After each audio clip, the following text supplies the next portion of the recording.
Welcome to another edition of our Mic'd Up series. Today we're talking a little bit of LSU football, and we're talking it with a familiar face to the Acadiana area. That is North Vermilion graduate Jacques Doucet. Jacques, thank you so much for joining us. Hey, Seth, great to be with you. Let's get right to it. LSU 15-0 last year, national champions. A lot of people wonder, how can they follow such a season up? Well, Ryan Clark told me that no matter what any LSU team does moving forward, they will never be able to live up to what happened last year. And I kind of agree with that. I mean, no matter what happens, you're going to have a hard time following up arguably the greatest season in the history of college football, right? But it starts with the most important position on the field.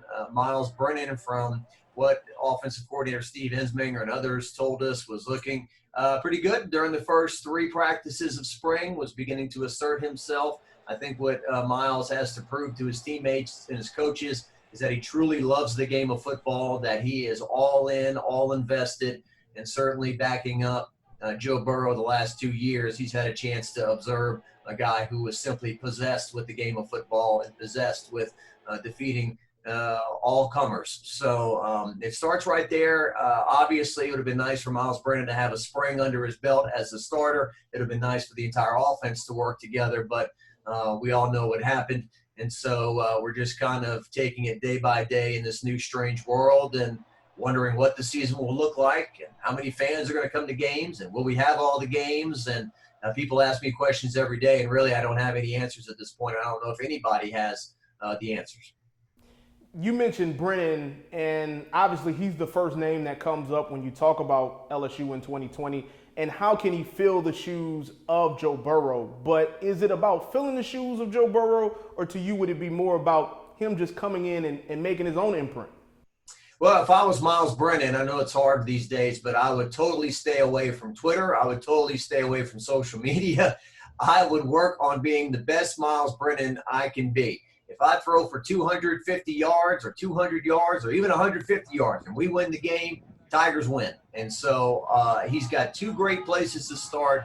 And Jamar Chase, the best wide receiver in the country last year, who won the Biletnikoff Award and who is only motivated to be better this year. I spend time talking with his father, Jimmy, pretty often, and he's talked about how he's been spending some time in New Orleans, Seth. He's been sleeping with at his parents' house and eating their breakfast and kind of reconnecting with his family. But at the same time, he's really driven to be super as a junior. And then Terrace Marshall Jr. obviously had some injuries last year, but when he played, he was dynamite.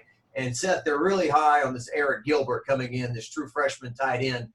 They call him a tight end. He's more, Coach O, I think, told me Megatron. Think Megatron with this guy and what they're going to try to do. So those are three great places to start. The offensive line is a big question. How are those guys going to gel? And then in the backfield, Chris Curry really showed you what he could do against Oklahoma in that playoff game.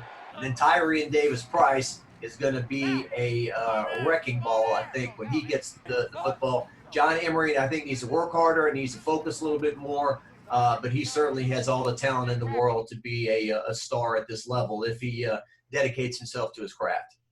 You just mentioned so many weapons, and a lot of the conversation surrounding LSU is how many people left. But really, there's so many people that are left with this LSU squad.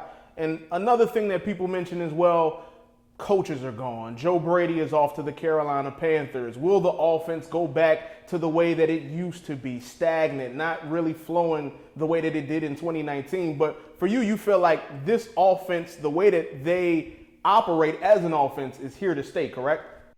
Yes, Seth, I had a chance to speak to Coach Ensminger during the pandemic, and I joke with him, "You're not going back to the I formation, or nope, we are not going back to the I formation." So I think they still plan on spreading it around, running the spread, getting their playmakers involved. Scott Linehan, with all his pro experience, now comes aboard. And you're right. If you take a look at last year's LSU roster, it's really decimated. I mean, you had, 14 guys drafted, 6 guys signing free agents. That's 20 guys. A roster is, 105, something like that. And then Burrow, obviously, is just had the greatest season of any LSU player ever. So all those things, kind of make you a little nervous. But when you talk to the players on the squad, they feel like they're loaded again. And Rohan Davey, LSU great, LSU quarterback and great. He told me the other day he feels like they're loaded again. So we'll see. I think this is a big season, Seth. Look, 15-0 and what happened last year, you cannot expect that every year. But I think what's important for LSU is they not go drift back into 8-4 land. They don't need to be 8-4 again, or even 9-3. If this program can stay in the 10-2 or better range, I think Coach O could be a head coach and be a legend at LSU for a long time. In a couple of mock drafts that have come out recently, the way too early mock drafts, you see two guys' names consistently pop up for LSU. There's Jamar Chase, the reigning Biletnikoff winner, very expected. But also, there is nose tackle Tyler Shelvin, the Lafayette native, that is also popping up in a lot of mock drafts as a first-round pick. How much do you think that this junior season for Shelvin could be a breakout for him as well? Well, Seth, I think it's important, right? When we talk about Tyler, the same subjects seem to always come up, right? His weight, his motivation, right? Can he keep his weight down, and how hungry is he to play? I remember last year after he had a big game, Coach O went to the podium and he got asked about Tyler Shelvin, and Coach said, "I'm going to be real careful with my words, okay?" Because he was afraid if he complimented him too much, then maybe he would get full of himself and maybe check out again. It's always keeping these guys, keeping them motivated, and I think that's the deal with Tyler. But I think he certainly played big in some big spots last year. He's got the size, he's got the talent, and certainly with guys like Rashard Lawrence, Fehoko, guys that have now moved on, they're looking for leaders, and I think that he could definitely be a force. And another thing, Seth, too, is that, they're going to a 4-3 this year on defense. In the past, the defensive linemen, last couple of years, their assignment was to eat up space, free up the Devin Whites and the Patrick Queens of the world to come up and make the tackles. This is what Coach O has been wanting to do. He wants those four guys in the dirt to be aggressive, get after the quarterback, make tackles in the backfield. And now with Dave Aranda moving on to Baylor and Bo Pelini coming back, they go back to the 4-3.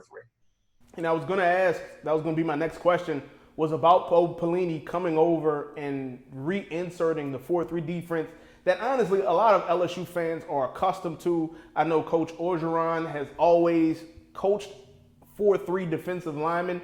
Do you think and LSU's defense, especially toward the back end of the year, was really solid, very big reason for why they were able to win the national championship ultimately. But do you think the 4-3 defense can maybe improve that side of the ball? Bo Pelini can maybe even improve that side of the ball?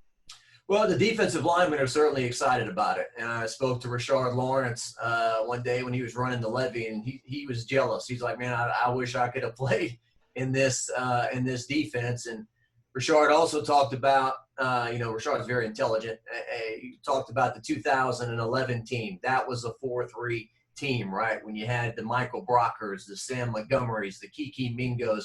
I mean, that team didn't win a national championship, but if you ask me, you ask a lot of people, one of the greatest teams in LSU history, and it was predicated on that defense, that 4-3 defense. So I do think that those guys who play defensive line be very excited to play in this. I mean, Coach O even last year at SEC Media Days kind of made it clear, I want my defensive linemen to dictate some things. We're not just here to eat up space and, create plays for other guys. Coach O's a defensive line coach. He wants those guys to get after it. So I certainly think there's a lot of talent. Damone Clark is a freak of nature at linebacker. If you ever seen the guy in person, he looks like an Avenger or something. It's like he's just chiseled out of iron.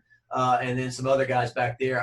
And another thing, Seth, I also heard today that they're really high on Jabril Cox, the linebacker that transferred in out of, was it South Dakota State, from the 1AA or FCS level. So they're high on him as well. So, LSU has always been a defensive school. Now they're an offensive school, but they're not going to stop playing defense.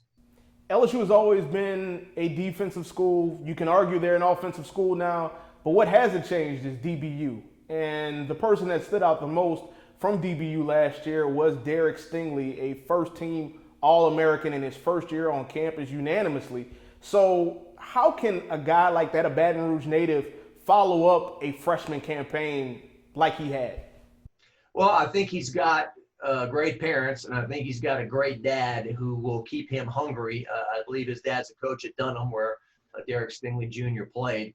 And he was on a radio show the other day, Mr. Stingley, talking about Derek doesn't sleep enough. He needs to sleep more. And there's some other things he needs to work on. Maybe he's up playing, I don't know, what are they playing these days, Seth? They're playing, what are the games? Fortnite. Fortnite, yeah. I played Super Tecmo Bowl back in the late 80s, early 90s. That's long. You dating yourself. You're dating yourself a little bit. Yeah, exactly. But, Derek Stingley Jr., just his instincts are just uncanny. In the SEC championship game, those 2 interceptions were so pivotal in LSU's route of the Georgia Bulldogs. It's like he just knows exactly when to turn around and pick it off. The Auburn game last year, in the Auburn game last year in Tiger Stadium, he had a tough mistake. He's not perfect, even as great as he is. He fumbled a punt, put Auburn on the doorstep. I think they scored a touchdown off of that. And then by the end of the half, Auburn, trying to score again, throws up the ball, and he intercepts it right before the half, a huge interception. So just an amazing first year for a true freshman. To think that he's going to play 2 more years at LSU, will his number be retired one day? You just think about that. Yeah, I mean, that's a really good question, especially if he's able to follow up his freshman year and somehow is able to top that. I don't think teams are going to test him as much next year, but it'll certainly be interesting to see. And then, of course, for LSU, they've developed this tradition of number 18 being a guy that is going to be a leader on the team, a guy that is someone that not only leads by voice, but also leads by example. And it seems like that pick would be pretty obvious this year, correct? For number 18? Yes. Well, tell me who you're thinking. Jacoby Stevens. I think, when you talk about the way that he was able to play last year in the spot that Grant Delpit played the year before, and just the way that he was able to put up numbers, but has also been a very exemplary member of the team, representing them in the community. It seems like, and it even seems like Jacob Hester at the national championship parade was even campaigning for him to earn 18 as well.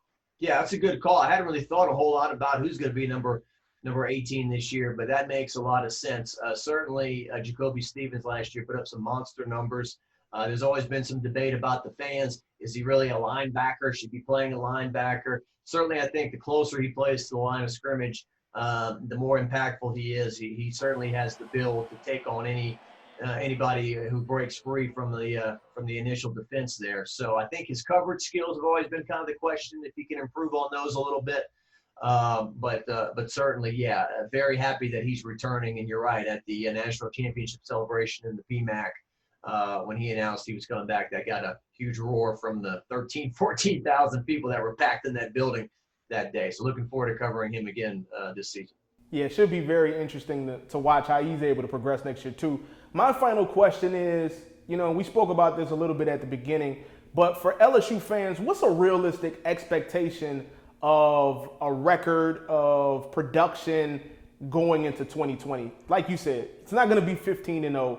That's just impossible to do for any team. But what's realistic for this team this year? Well, I'm sure, Seth, any LSU guy hearing us talk, they're gonna use that as motivation. All right, we'll show them we can do 15-0 again. Be great if it happens. I'm not gonna say it's not, but we've got to go by. We got to kind of sometimes take the purple and gold glasses off a little bit. I said if LSU goes 10-2 in the regular season and they beat Alabama at home, would you take that? And I think that at this point sitting here would be a pretty solid campaign. The problem is, Seth, is that the schedule it's rough. Your road games going to the Swamp in Tuscaloosa. Now, granted, typically when I'm talking about going to the Swamp in Tuscaloosa, the Swamp in Gainesville, I have to make an edit here.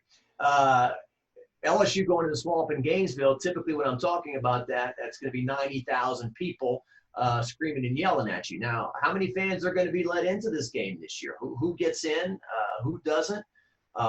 And you've got that, and then your schedule is strange. Typically, you play Arkansas late in the year after the Alabama game. This year, I think it's October the 14th. And then your last 2 games of the year are a trip to Auburn and a trip to College Station. LSU is going on the revenge tour this year. All these teams that they smashed last year are going to want to, get some retribution. And it is imperative not only for Miles Brennan to play well, but I think to stay healthy. Seth, you've got nobody behind him with any kind of experience. If he gets hurt and you're throwing some true freshmen out in Gainesville or College Station or Auburn, that could be a problem. So once again, I think 10-2, and if they could beat Alabama at home, I think a lot of fans would be happy with that. And then maybe playing a Sugar Bowl or something like that with the opportunity to go 11-2 and finish in the top 5 or something like that. That would be great. That's Jacques Doucet of WAFB in Baton Rouge. Jacques, thank you so much for joining us. Seth, appreciate it.